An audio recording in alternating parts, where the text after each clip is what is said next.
I don't know about the lighting. You know what? I might have to make that change today, man. But I got windows everywhere in my yard, man. So, you know what I mean? Going on, guys? You know, like that. Listen, just bear with me a second, man. Cause my OCD is a bit thrown off, and I had to go get a new prescription from the. You know what I mean? You go pick up that prescription and message the man. Them, I'm gonna stream in that. Oh, doctor, yo, Young Savage, and that. That's obviously what he called me because that's my actual name, Young Savage. And said, yeah, I got that prescription for you. I had to run over there. You got it for me, and then run back. Obviously, the chemist is like 2 minutes away from my yard, and the doctor's is literally across the road. When I mean across the road, I mean across the road. Yeah, it takes me 30 seconds to get to the doctors and that, but you have to go around the long man. Anyway, too much information.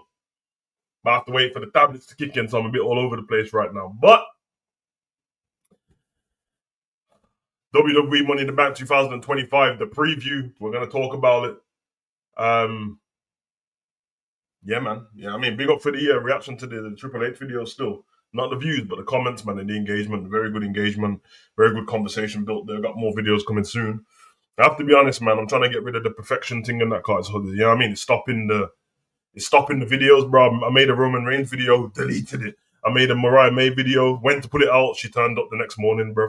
Deleted it. So now it just shows me that I need to, when I make the video, just throw them out, make them throw them out in it instead of like trying to. You know what I mean? I thought the Roman Reigns one was good still, and the Mariah May one was really good. It was detailed, but there was so much of the video of me not telling, but it was like advice on what to do when you get to WWE, or maybe not to go to the main roster and all that stuff. And then when she goes, like, okay, this video is going to seem pointless now, which is crazy because I didn't know. I knew that her contract was going to finish with AEW, but I didn't know if they're going to re-sign her or anything like that. I had no idea she was on the way to WWE, and then she turned up the next morning. So, anywho, I hope everyone's well. I hope everyone's good. Big up to everyone in the chat. Big up Enz, Morris, Akeem.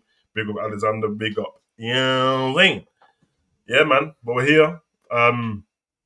It's a weird time to be a wrestling fan, especially post WrestleMania. I feel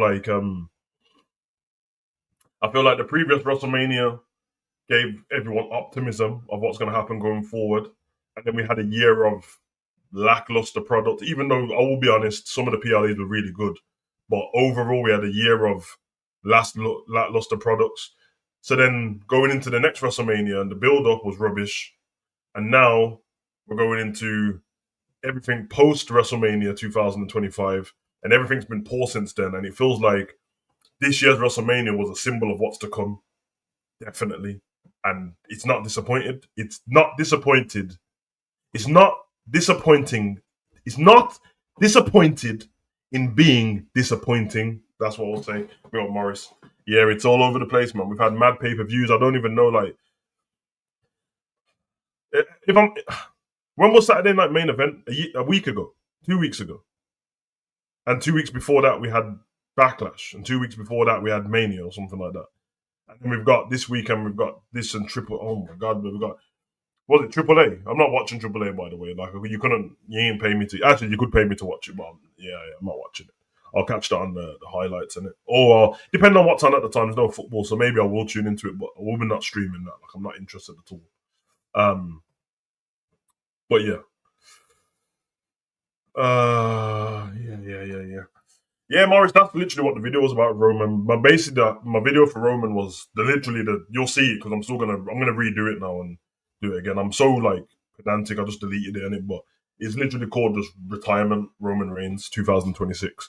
Because I think Roman's out of here, bro. I really do. I know Roman said in the Vanity Fair magazine that, my contract's up in 2026, and then from then you've got about 2 to 3 years left of but if you see the way the story's going, the way that Paul Heyman's moved away and gone with Seth, obviously we know in real life it don't work like that, but I don't think that Paul's distanced himself from Roman due to a storyline only. I feel like he's distanced himself because he knows what's to come with Roman, and it's best off getting ahead of it now. Because there's no way that Paul Heyman and Roman's ever going to get back together on screen. So, Bloodline's finished.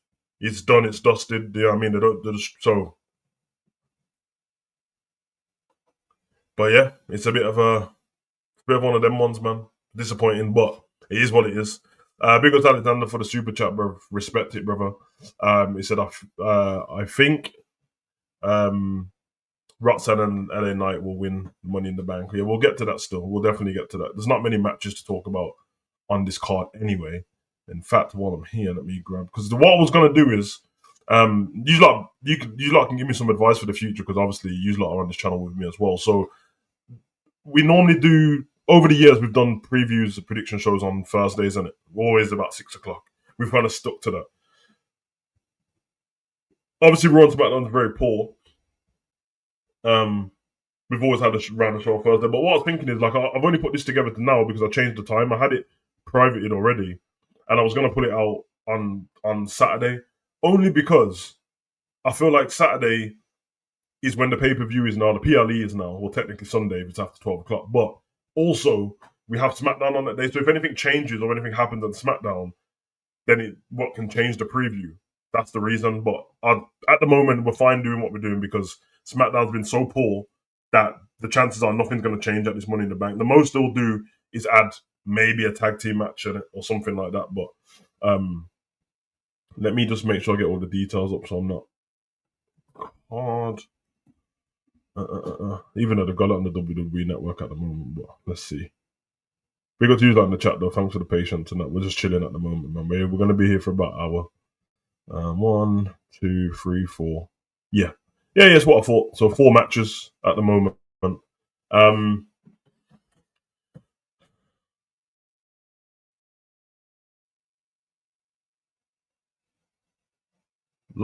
It's so weird. We're getting longer shows.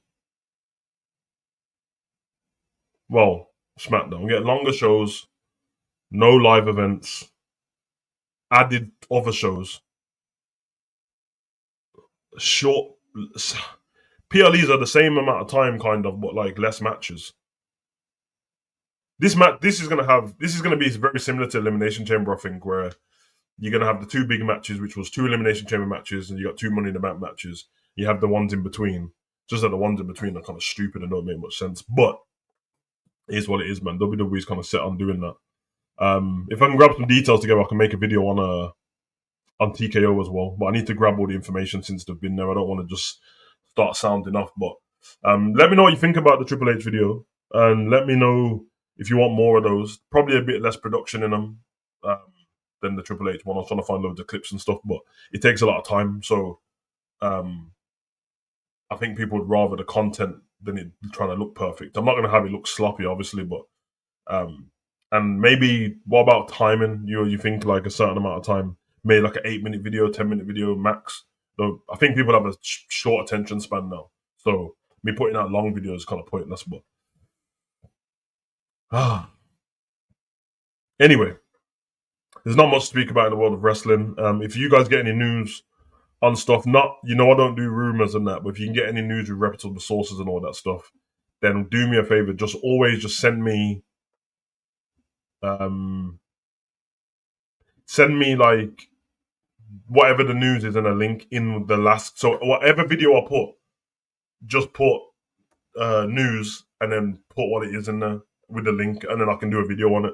Because I'll be honest, bro, I have Twitter, I have X, I have Instagram, I have all those things for Savage Talks Wrestling, but I don't really. I'm not. It's crazy to say I'm not really on there like that. So like X and stuff, I check football news and then I jump off. I don't stay on there. So okay, I hear it, man. I listen to the people, man. Yeah, I mean, I've always said that. I'll listen to the people as long as as long as what they're saying kind of goes with what I'm saying as well. And I don't want to. I'm never gonna just go and shout for no reason. But obviously, I get heated in the video sometimes, innit?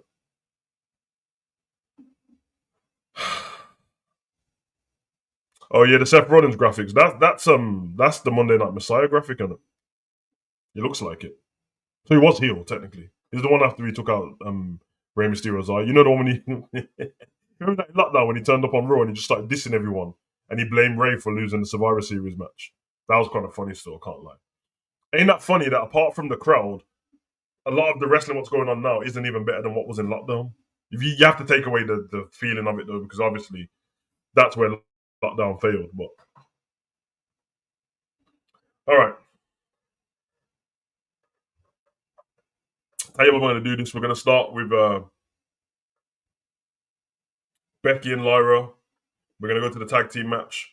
We're gonna go to the men's Money in the Bank, and we're gonna go to the women's Money in the Bank, and then we're gonna move on from there. Okay. So first match up: Lyra versus Becky. It's a rematch from what we had on Raw and Backlash and all this stuff already. We saw how this story has been built up. It's been a bit listen. It's been lackluster at best, isn't it? I prove to all of you guys that they just repeat what they're doing, and now you can see it for yourself. Last week on Raw and the previous week on Raw was the exact same segment from Becky and Lyra. When I mean the exact same segment, I mean the timing of the segment, the placement of the segment, where Becky was placed, where Lyra was placed. The only difference in this segment was they got physical this time instead of this previous one. They just spoke. But as I told you guys, that's the method of Triple H anyway. Because we had that same thing with John Cena and Randy Orton. We had the same thing with John Cena and Cody Rhodes. There's always going to be a segment where they just talk and don't do anything and mic drop. And then the week after, there will always be an attack. And then there will be a brawl. It's just how it goes. So they are fighting for the Women's Intercontinental Championship. And sadly, and I do feel bad for Lyra on this, but with all the prestige, the way they unveiled the US title and the Intercontinental title for the men and women, I mean for the women, was already let you know how not important it was. I think one of them was in the break and that loads of people didn't get to see it. And since it's been out, Lyra was the first champion. She won a tournament. The tournament wasn't impressive. It was boring. And yeah, I don't think WWE can go back to anything until they start making titles seem important. And I'm not talking outside of wrestling. I'm not talking about real life people who play the characters moaning about it in real life. I'm talking about within the company. Like, I can't imagine that there's many, and I could be wrong, but I can't imagine there's many little girls trying to buy the Intercontinental title or the US title unless they just love the title. Like, they just love how it looks. I can't imagine it. That's why it's always on sale in WWEshop.com, which you can use the QR code in the corner of the screen. You know what I mean? But I can't imagine it. It's not over. Every time someone asks me who the US and Intercontinental title is, I normally have to think about it a second. Some people still think Chelsea Green's the champion and she's not. Lyra's still the Intercontinental champion, but you never know because she's always in tag team matches. And they've failed with Lyra already. Clearly, Lyra's a good wrestler, really good wrestler. She's not good on the mic. Not because she can't talk, it's just there's no connection with her and the crowd, which is the worst thing that can happen in wrestling, no connection with the crowd. And Becky comes out to her non-heel music. Because this is the thing what I'll say, innit? And this didn't happen to everyone back in the day, and I'm not doing the old man thing, I mean being serious on it. What used to happen was, when somebody who was a big deal turned heel, they would alter the music. Now, they didn't always get rid of their song. Sometimes they just altered it a little bit, made it a little bit darker, added a remix, maybe added a few lyrics in there. Or they would change the whole song. Now, people turn heel and stuff and nothing changes. So, for example, Seth Rollins doing the orchestra thing that he always does, while he's a proper heel now, doesn't help his character. And before anyone moans at me, he said it himself 2 weeks ago on Raw. He said, "You idiots you was just singing with me, and now you're gonna boo." Exactly. It's the same with Bron Breakker barking. It's the same with Becky's song and Sami Zayn's song in particular. Sami's a babyface now, so it doesn't matter. But they are like the ultimate sing-along songs. They're the ultimate. It's like old school Bayley, Sami Zayn, Becky Lynch. They are the ultimate babyface songs. The ultimate. So when she comes out, the crowd still pop like it's regular Becky.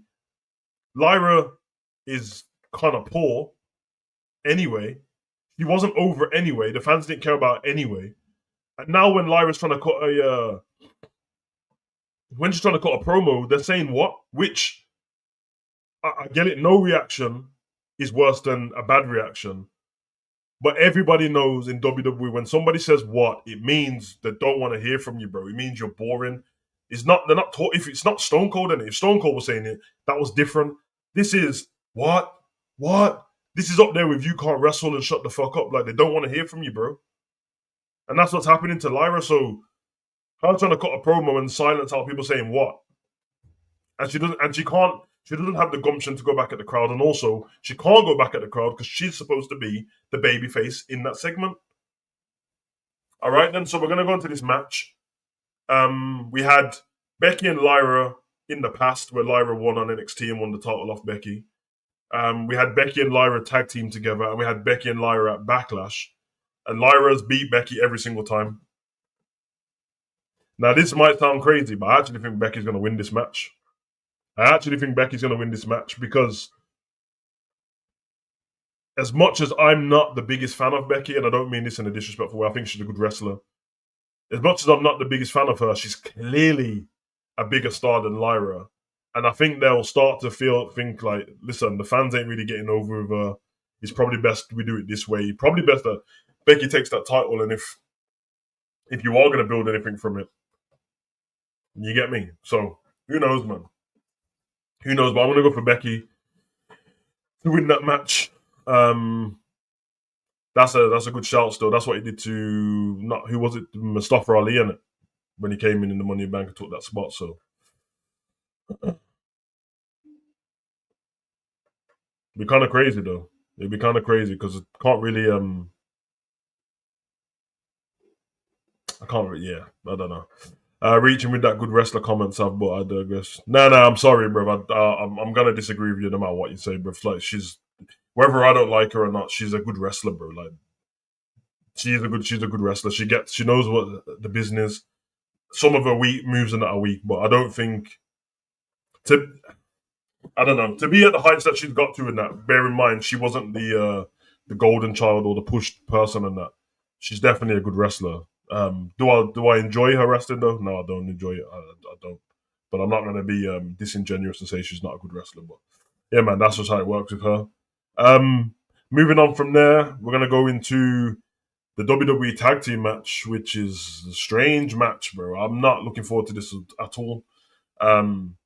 John Cena and Logan Paul. I'll just reiterate that for you guys just so you can peep what I'm saying. John Cena and Logan Paul versus Cody Rhodes and Jey Uso. Cody Rhodes and Jey Uso are a tag team again.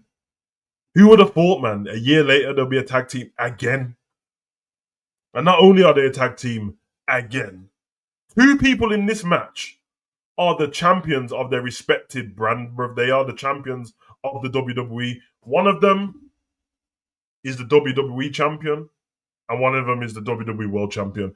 I can't fathom them putting Austin and The Rock, who both have a title, in a tag team match, and say Austin's got Triple H on his side and The Rock's got Undertaker on his side. What the fuck are we doing here, bro? What are we?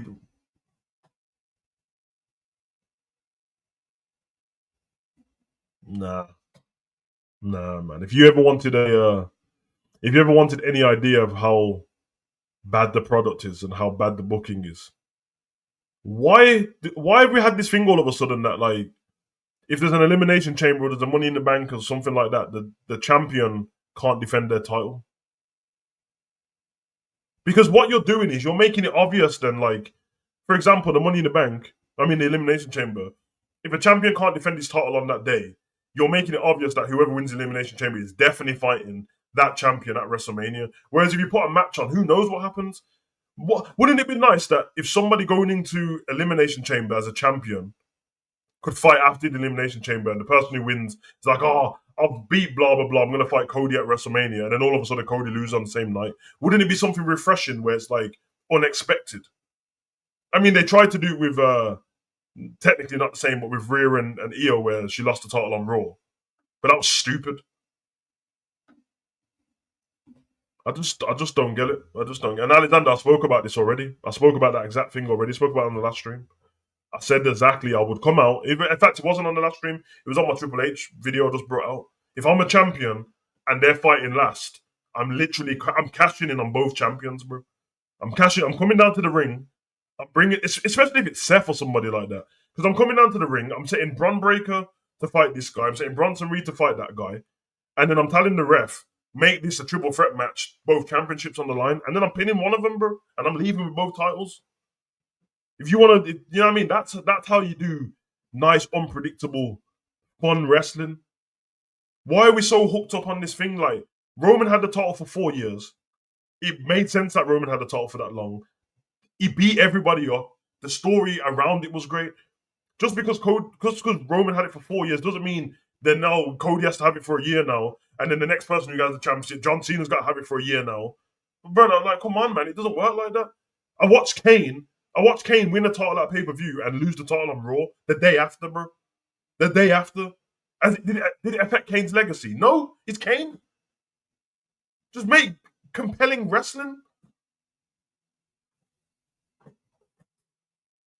Compelling wrestling, bro. Unpredictable stuff, bro. Listen, I've said this 1,000 times, bro. There's structures and formulas that work in every walk of life. In acting, there's structures. If you watch a rom-com, there's a structure. There's a single person, the build up, there's the coming together, there's the highlight, there's the high thingy. Then you find out two geezers made a bet at school to take this girl on a date, but then the geezer really fell in love with her. Then we have a low moment. Then we have the moment where he realizes he loves her, gets her back at the airport. Then they live happily ever after, bro. That's a structure. You know why all rom-coms work? Because they have the structure, but everything around it is unpredictable. We don't know what's going to happen. There's all different things. Every movie is the same. All movies with the bad guy and the good guy, they're usually the same stuff, bro. You highlight the good guy's talents at the beginning of the movie. He meets a big challenger. This challenger takes him out. The good guy starts flipping, doesn't know about himself. He starts questioning himself and stuff like that. The good guy goes speaks to some old guy who used to be a sorcerer who taught him the way of the Jedi, and then he learns and he's like, you know what? I'm gonna go old school and get my whatever back. Then he goes and fights the big bad at the end of the movie, beats the big bad, wins, and then in the next movie, the sequel, there's a new big bad. They're all different. They're all different. Ultron wasn't the same as Thanos, bro. Thanos isn't the same as Loki, bro. But the sentiment of all the Avengers is exactly the same, bro. They're all exactly the same. Were the Avengers street level criminals to deal with? Oh no, there's an alien that we can't deal with. We deal with the alien. We've done it now. Post-credit scene. There's a new alien to deal with. We deal with the alien. He beats us, but we've got a part 2 to the movie where we beat them. Brother, it's not that hard. Like it's not that hard. But they've given us this stupid tag team match with 2 champions in it. Literally, it doesn't matter who wins this match. It doesn't matter who wins this match. It doesn't affect any of them. If John Cena wins, who cares? If John Cena loses, who cares because he's still got his title? If Jay and Cody lose, it literally makes no difference to them at all. Winning makes no difference. Losing makes no difference. Logan Paul's in this match for no reason. None at all. It's so dumb. It's so dumb. It doesn't make any sense. Imagine if they had this tag team match and the winner takes all. Imagine that. If Cody and Jey Uso win, they get to keep the WWE Championship, the World Championship, and they get John Cena's title. If John Cena and Logan win, I don't want Logan to win the title, but just an example, Logan gets Jay's title and John Cena keeps his. Imagine that shit. Imagine how great that would be.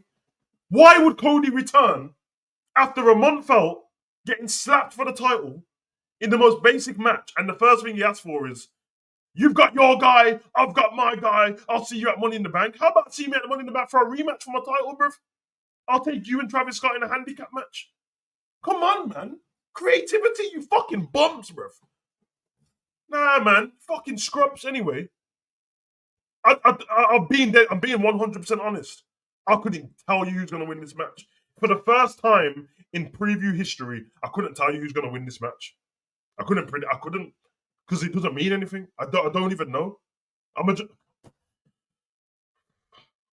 You know what? I'm just going to go with John Cena. John Cena's won every match since he's been back in it. So I'm going to go with John. No, he actually hasn't because he lost the Royal Rumble. But yeah, he's won every match. I'm going to go with John Cena and Logan Paul to win, which should definitely piss off the crowd. It's absolute shambles, man. Big up Alexander said, no, we're going to talk about that when we get closer to the time. So try and keep them comments per match on it so I don't get lost in the chat.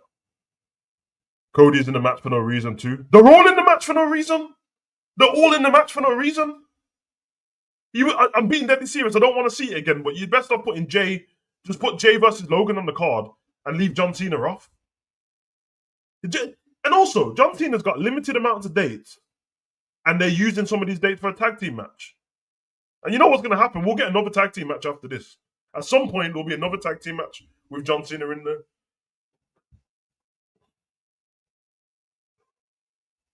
I'm telling you, Alexander, that's the way to ruin wrestling, bro. Right then, moving on. Men's Money in the Bank. Possibly the worst lineup to the Money in the Bank I've ever seen, bro. Possibly the worst.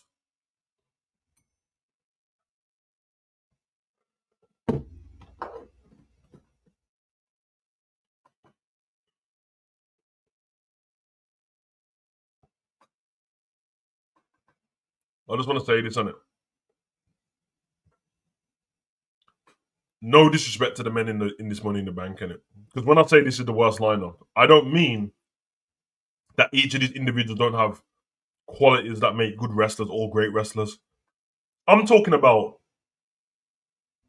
the way you that have been treated leading up to these matches. The star power is dead. So let's go through each person, and then I can explain what I'm talking about. And then we can predict who's going to win this match. Innit? All right, let's start with Seth. Seth's one that makes sense to be in this Money in the Bank match. His whole thing is he wants to be the future. He wants to save the company, which is quite funny. Seth saying that he wants to save the business, and John Cena is trying to say that he wants to ruin the business, but they're both supposed to be heels and won't interact with each other. Okay, so there we go. Seth Rollins.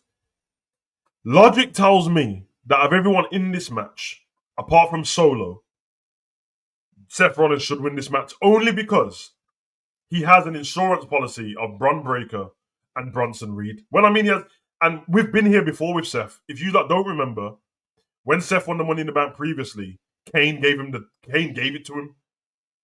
That's not. I remember the match vividly, bro. Kane gave it him how the ladder no one was around. You get me? And that was with Kane and J&J Security, bro. Now you've got these two fucking animals. He should win. Moving on for him, Solo.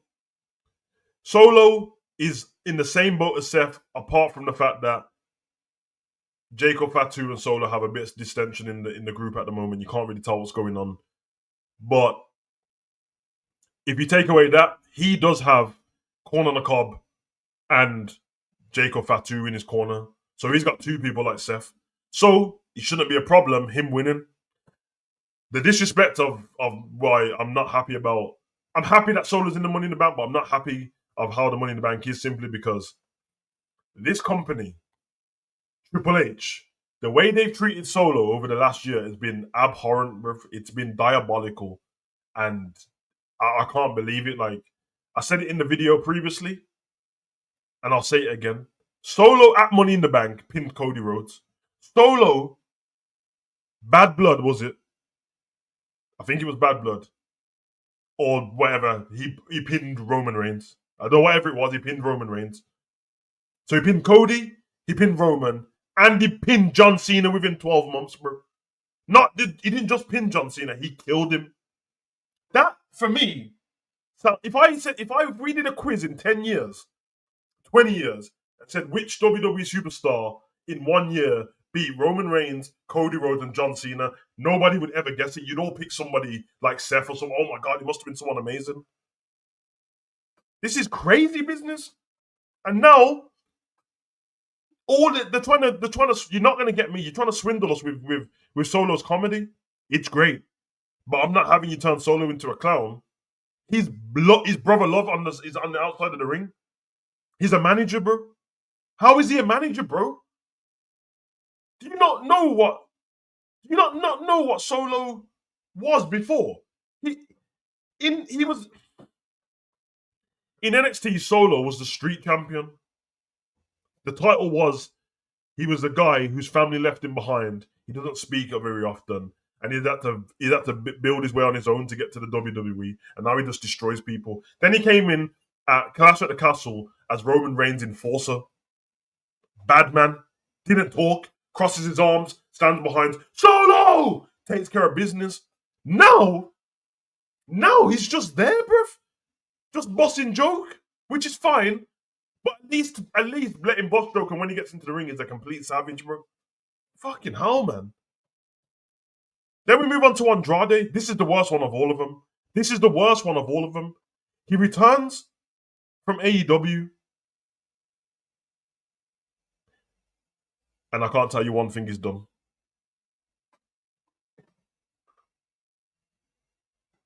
You don't think I'm joking? Bruv, I can't tell you one thing Andrade's done since coming back from AEW.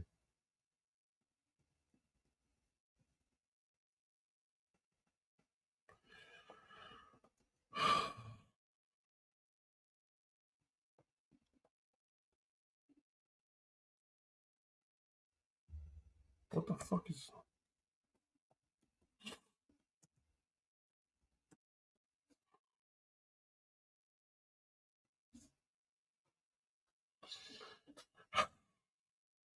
You don't know what Andrade used to have on NXT. El Igalo!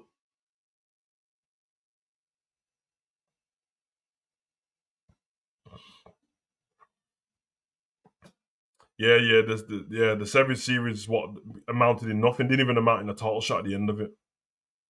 Andrade returned at Royal Rumble 2024.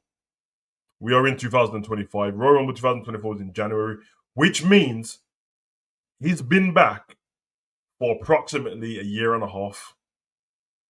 And he has done absolutely nothing on this roster, bro. 7 series with Carmelo, which means it was 7 weeks. 7 weeks is a month and 3 weeks. So if you want to take that away from the year and a half, in a year and 4 months, he's done nothing, bro. Nothing at all, bro. Nothing at all, bro. He doesn't even have the same theme music. I reckon if you play Andrade's theme music to me, I wouldn't know what it is. Why? When Zelina was flailing around and they weren't using her properly, why did you not put them back together, bro? That was the best Andrade we've had apart from NXT Andrade.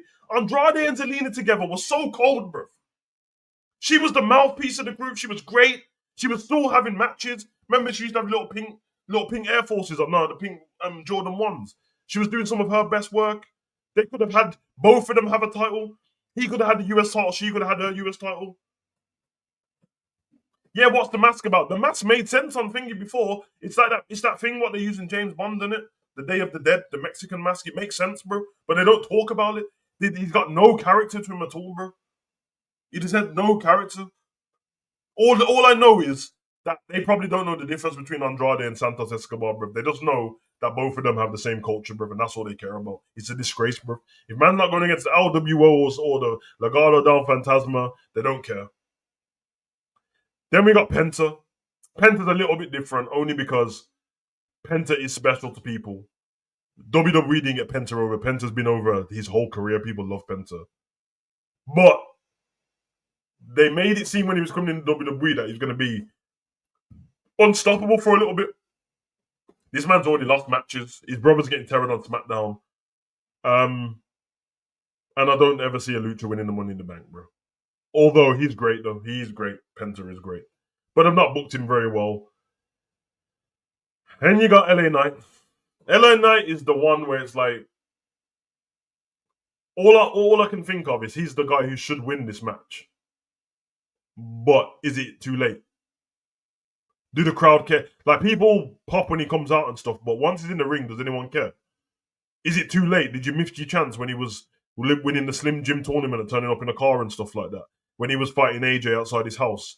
That was the time to put the title on him or put the briefcase on him. When the whole world was saying, yeah. When I was at AEW All In and everyone was doing LA Knight chants in London at AEW All In. Have you missed the boat? I hope not. It's in LA. It's in LA, which means they'll probably bury him because I don't want to. Okay, I can say, listen, just for you lot who are watching now, innit? Because it is what it is. So someone told me that Triple H don't like him, innit? So that's why I leave that. And then you got Al Americano, Cappuccino, Frappe, Latte, Grande. I'm sorry to break it to you, innit? 2 things here could be great. He's wrestling on the same day in AAA, and his whole gimmick is to take luchas down, innit? Yeah, he went to learn the way of the Jedi, learn the way of the Lucha so he can take them down. He's not winning it. But I think he's going to be the outstanding candidate in this match because um, the reason why he's in the match is because Penta's in the match. So it makes perfect sense. He's stopped Penta winning everything so far. Every time Penta tries to do something, he turns up. Which means we're probably going to get, hear me out. You see the Spanish destroyer, the Mexican destroyer, the Canadian destroyer. We're going to get that off the ladder from Penta to this guy, Americano. He's going to smash through a ladder, or we're going to get the Spanish fly off a ladder, through the other ladder, and it's going to take both of them out, just as Al Americano's about to win the match. Once that happens, both of them are going to be taken out, and then they're going to lead this on to whatever the next pay-per-view is, and that's where it's going to end between them. I'm telling you, bro, he's not winning this match. I don't trust WWE to do that. If they did do it, at least it would be a good shock because I would never imagine it. And, you know, he's fighting in AAA and he's fighting in. So they're saying that Al Americano and Chad Gable's the same person, but I don't think they are, bro. I think they're different people, bro. So, yeah. All we need for a spot in this match is for somebody to just get thrown under the ring and swap the bodies and they won't know. So, I'm here for it still. So, prediction for this match.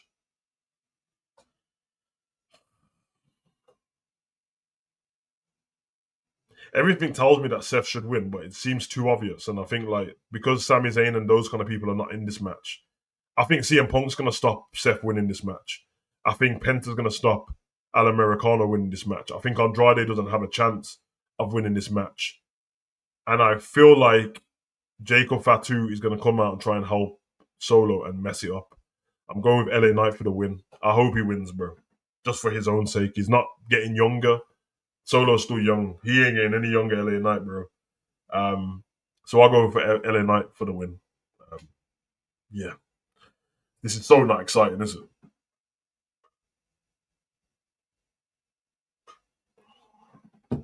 All right. Moving on. Fourth and final match of the night. The women's Money in the Bank. I think this match is the most important match in WWE's next year of wrestling because I don't have to keep telling you that I was right about Tiffany Stratton.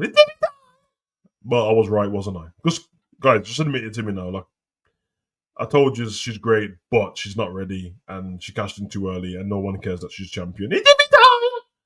So, I think you'd need to learn your lesson. Okay. Two of these women in the match. Well, let's go through them. Stephanie Vecchia, new to the roster, along with Julia, new to the roster. Both of them were fighting at Stand and Deliver, literally like a couple of months back, 2 months ago, 6 weeks ago. They were fighting against each other for the double championship thing. Stephanie Vecchia won. Julia got injured. Julia went out. Stephanie Vecchia lost her title to JC Lane, Lacey Jane, all of that on NXT. And then now they're both on the roster because Triple H fast-tracked them for some reason. They're both great in their own respect. They're known worldwide, away from WWE and Japan and stuff like that, Stardom and New Japan. What do they offer different? I don't know. Like, Stephanie looks different, but let's be honest, like they're all of the people just like, oh, she looks in it. That's what's going on, and that. Julia looks different for somebody who's from Japan, but yeah, I mean, they both can't really cut promos and that because they can't speak English very well. You have Alexa Bliss, veteran in this game. Alexa Bliss, everything about Alexa's great, apart from the booking that they're giving her. Now, Alexa's one's a bit weird because they brought her back. She didn't win the Royal Rumble. Then they just didn't use her again. Then they brought her back and they put her in a tag team match with her and Zelina Vega. And then she spoke to Charlotte, and we've not had anything about her and Charlotte since. She won her match to get into this confidently, but I feel like she's won the Money in the Bank before. Made more sense last time. This time, I don't think she's going to win. Roxanne Perez. Roxy's one of the weird ones because I actually think that, for me, Roxanne's one of the people that by the following year, she could be big in the company. I think her Her rise as a wrestler has been great ever since reality of wrestling. I really rate her. I think when the first war in reality wrestling, she's like 17 or something like that. She's cold, man. Um, she's in a story type thing with the Judgment Day at the moment. Funny enough, Rhea Ripley's in this match. Her and Rhea have the same Liv Morgan story, like it's identical. I don't think she wins. I don't know. Be interesting to see if like Finn Balor or someone came out and tried to help her though, but I don't think she wins. Although if she wins, I'm not mad at it. Rhea Ripley, without me sounding like a hater, she can't win this match, bro. She really can't win this match, bro. Like, no. We can't do that, man. And obviously, we know that Io's the champion. I'm not trying to run that back again. I feel like for Rhea Ripley's character for the next 6 months, it would be great for him to build a story without a title. So put a challenge in front of her where we can make a story of it. Because she's gonna get to the point where people are gonna feel like she's forced on them. Then we got my winner for this year's Money in the Bank, Naomi. I think Naomi wins. I think Naomi wins this match. I feel like of all the women on the roster at the moment, Naomi's doing the best work. I think of all of the women on the roster, Naomi is trying to build a story and delve into things. She literally doesn't give up on social media either. She runs the kayfabe constantly on social media. Even to the point of Natty's yacht party, she was still trying to throw little shade at Jade Cargill. It was Jade's birthday the other day, and she posted a video of her giving Jade a cake and putting razor blades in it. Every time someone gets released, she's quick to tweet Jade, I wish it was you instead. I love what work she's doing. And I feel like of all the women who deserve it, she deserves it. She's been mugged off too many times in the WWE to the point where she left and came back after a great TNA run and then put her in the Royal Rumble and then she lost there again. Then the Elimination Chamber, we saw what happened there. Jade came back out. So I'm saying, for me, Naomi has to win. She has to win. It makes perfect sense. I'm not trying to see Jade come out and stop Naomi winning again. No. Let Naomi win this match. That's my pick for the win. Let me know what you guys think in the comment section before we get out of here. But I got Naomi winning. I got LA Knight winning. I got John Cena and Logan Paul winning. And I got Becky Lynch winning. Why is the women Money in the Banks more star powered than the men's? I've just clocked. Fair play. It's not star powered, bro. It's not. It's not. it's not. It's not more star powered, bro. They're both as media as each other, bro. Like, think people what we're saying here, man. Like, it might look like it a little bit, but come on, man. 3 of the women just left NXT. That's not star powered. That that's not star powered, bro. The other ones, fair enough. Naomi and Alexa and Rhea Ripley. Okay. Naomi for sure. All Stephanie needs to do is point that finger and give it a cheeky nod to the rock eyebrow. Running the game over, I'm sold. Yeah, man. What are you saying? We should get Booker T on commentary for this match, just because. I mean, I'm not lying. Take away the Stephanie Vakia thing. Booker T is better on commentary than all of them anyway, bro. Like, I don't listen to commentary for man to be like weird. I'm not trying to hear fucking Joe Tessitore, bro, just say dumb shit at all. What was I saying before? Oh, this match between Tiffany Stratton and Nia Jax is a classic, brother. You must have started watching wrestling last year, bro. Morris has gone Knight, Naomi, Becky, Cena. Oh yeah, you same pick as me, exactly the same. Hey man, I think that's what we're gonna get. But big up to you guys in the chat. Obviously, we will be back tomorrow for SmackDown review. Let's talk about it. That'll be at 12. It might be earlier actually. Like, let me know in it. I'm not gonna. Like, I can't put it on a different time for one individual, so I can't do that. But Saturday mornings, once I finish training and come back and that, yeah, it might be between 11 and 12 to be honest. So likely to be 12, but 11 and 12, and then obviously I don't even know. I didn't even check what time Money in the Bank's on. To be honest, looking up.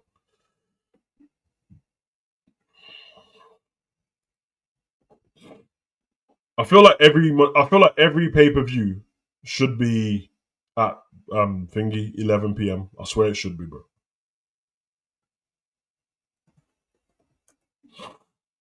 12 a.